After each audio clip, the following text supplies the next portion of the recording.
Hello friends, daily dictation के लिए channel को सब्सक्राइब कर लें। यह डिक्टेशन 5 सेकंड बाद शुरू होगी।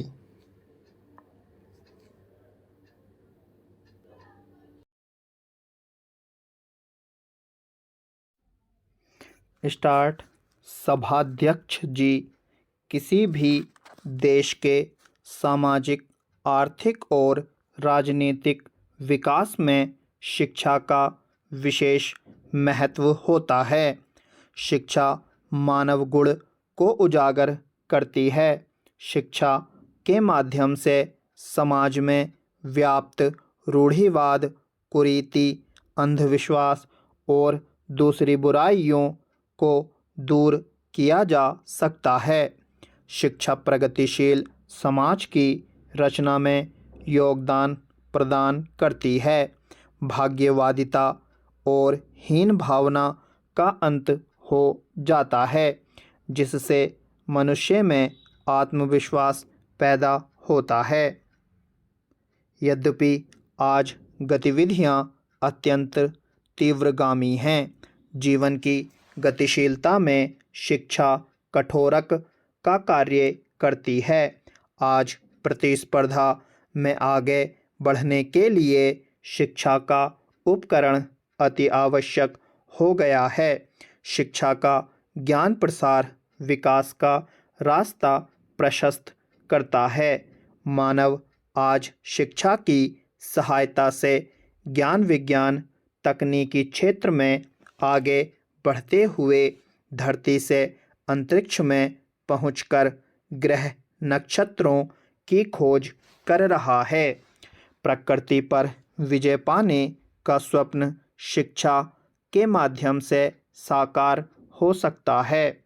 नदियों का रुख मोड़ना, पर्वतों के शिखर पर पहुंचना, सागर की छाती को चीरकर समुद्री संपदा को प्राप्त करना जैसी चीज़ें शिक्षा के द्वारा मनुष्य के लिए संभव हो सका है।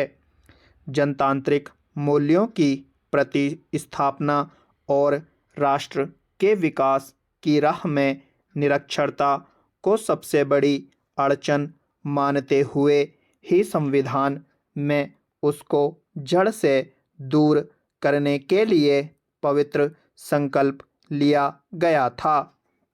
संविधान के चौथे भाग के अनुसार राज्य के नीति निर्देशक सिद्धांतों के अनुच्छेद 43 में कहा गया है कि प्रत्येक राज्य संविधान के लागू होने के बाद 10 वर्षों में 14 वर्ष की आयु तक के सभी बच्चों को मुफ्त और अनिवार्य शिक्षा दिलाने का प्रयास करेगा।